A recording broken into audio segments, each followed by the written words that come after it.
Oh wait, did you guys get this? Yeah, I already sent this. So.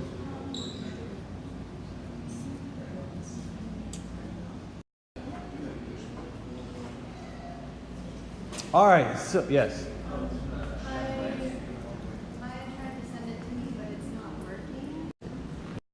Different than in animal cells. What are some of those differences? Okay, good. So you're going to have a rigid cell wall in addition to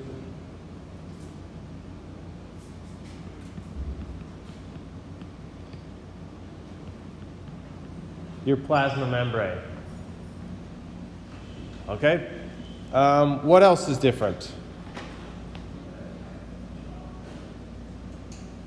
Do plants have any organelles that are different than animals? Yes. What are some of these? Okay, good. So, these green chloroplasts are found within the cell as well. And so do plant cells have mitochondria then, or just chloroplasts?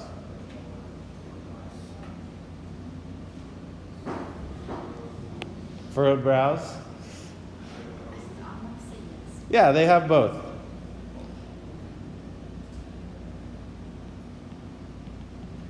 They are not exclusive of each other. A chloroplast is for photosynthesis. Mitochondria is for using energy. So chloroplasts make the energy available. Mitochondria use the energy.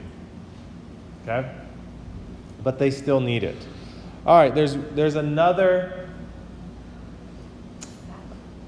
vacuole. Good. All right, so there's this big, generally large structure found, takes up a large part of the plant cell called a vacuole. Okay? And it is important for maintaining the shape of the cell so you can store fluid in there. It can be used for storage of other things as well, but generally it's just for fluid. Okay, so in lab when we talked about taking in water or releasing water based on the osmotic pressure, it's the vacuole that's actually releasing water and taking in water, at least at first. Okay? Other than that, you have the same, we aren't going to draw all the other organelles, but that would be a good exercise to do. Draw all the same other organelles that the animals have as well. All right, so another little question though, what is the principal component of the cell wall in plants as opposed to bacteria? Say again? What forms the structure? What molecule? Not starch. The starch is for storage of energy, cellulose. Okay? So the cell wall has cellulose. What did the cell wall in the bacteria have? It was made of a protein and a sugar? Yes, peptidoglycan. So peptide, as in peptide bond, protein, glycan for sugar. Okay. All right, so those are plant cells. All right, endosymbiosis. So I didn't mean to still have these up here. What is endosymbiosis? Tell your neighbor what endosymbiosis is.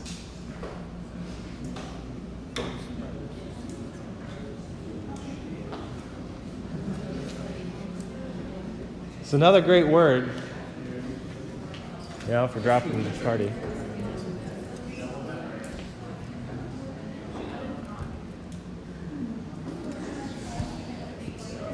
What does endo mean? Within, right? What does symbiosis mean? It's like two things living together, right? In harmony. So endosymbiosis is a theory for how some organelles became trapped inside a cell. And what's the theory? Yes. Yes, exactly. So the theory is that you had two cells, one of them was larger than the other one, and the one cell engulfed the other one, and rather than metabolizing it for energy, it just lived inside of it, and then created a relationship where it was living inside of it and was producing something that the bigger cell wanted, and then the bigger cell was also giving some advantage to the smaller cell. And so the organelles that arose because of endosymbiosis, the theory is chloroplasts and mitochondria both were once individual cells that got engulfed by a larger cell and then became a part of that cell. Okay, so that's endosymbiosis. The theory or evidence for it is there are prokaryotes which have similar characteristics to mitochondria. And there are other prokaryotes with similar characteristics to chloroplasts. So the idea is their ancestors were probably once engulfed and became chloroplasts and mitochondria. They also both have their own DNA and have their own ribosomes. So they can make their own protein. They have all the instructions they need to make new ones. And in fact, they do. The mitochondria, when you need a new mitochondria, the mitochondria itself splits into two new mitochondria, okay? Just like a cell would. They also have double membranes. Okay, so it's thought that as they were engulfed by the larger one, that they were engulfed through the membrane and they retained the membrane that was engulfing them. So that's why they have two. Okay? All right, and then the Miller and Urey experiment. What they did is they had a broth containing no macromolecules, but it did have the salts and the elements and the atoms necessary to make macromolecules. They just weren't formed. Okay? And then they created an atmospheric condition in which, similar to Earth was 4 billion years ago. Okay? And then they ran it through this cycle of condensation and evaporation multiple times. Basically what they're simulating is Earth before life, what it was like before you had cells. And after multiple rounds of this experiment, they didn't get a cell. They didn't have a spontaneous cell form. But they did have some nucleic acids and many of the monomers important for building, not nucleic acids, but amino acids, for building proteins and structures that cells are made out of. Okay? So this is more of an experiment for what's called spontaneous generation, which we have not been able to replicate.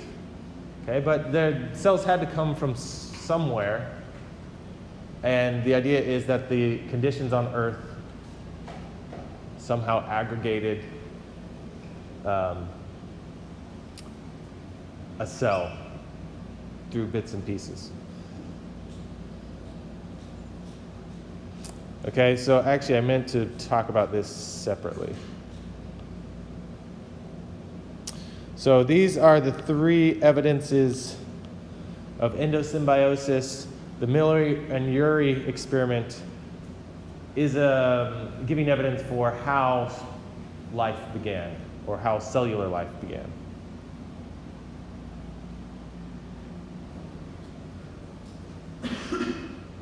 Okay. Any questions on that? Thoughts? All right. All right, so last thing we're going to talk about is between cells, this is in a multicellular organism, you have structures which are going to be important for the function of those cells between each other. And 3 of these include tight junctions. So this is from your book.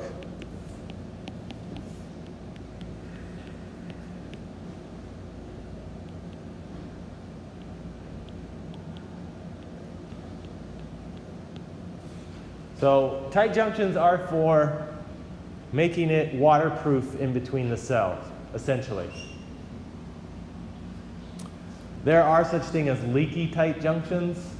So they do let some water in, but not a lot. But generally, if you have tight junctions, it's not going to let water go through. So what cells on your body would it be important to have tight junctions on? Yes. Yeah. So your skin cells, all densely packed together. You don't want water just raining on you and then absorbing into your body. So they have lots of tight junctions. Do hairs also have tight junctions as well?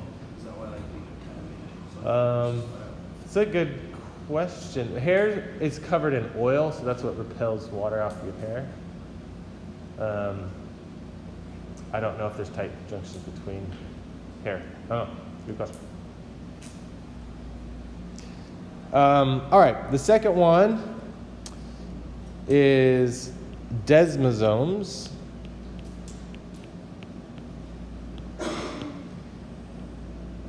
Okay, there are some cells which go through a lot of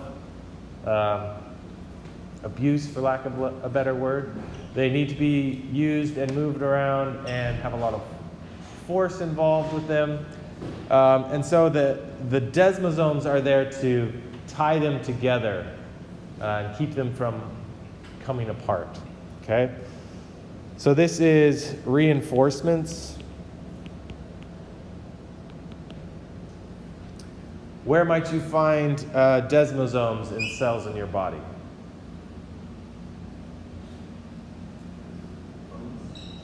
What's that? No, but I like the way you're thinking. You talked about in the lecture about the heart that moves a lot. Right, yeah, the heart. Is that what you were saying? Okay. Well, yes, so heart cells are constantly beating, they're constantly moving, okay? And more so than most other cells in your body. And so they have desmosomes to keep them together, to keep them from ripping apart.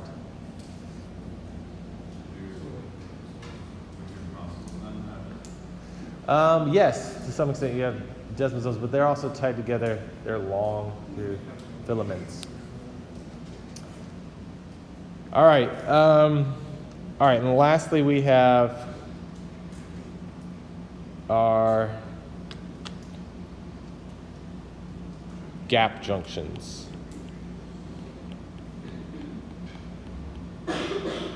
Okay, and this is not for tying things together, keeping things out. This is actually for allowing things to pass in between from one cell to the other. So these are for communication.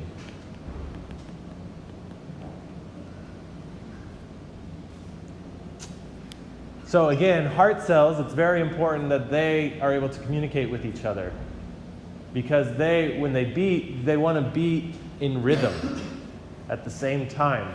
If all your heart cells were off and beating at their own time, then your heart wouldn't function. They need to beat, have some sort of synchronization. So they have gap junctions between them called intercalated discs, and they can synchronize their beating of the heart. Okay, that's it for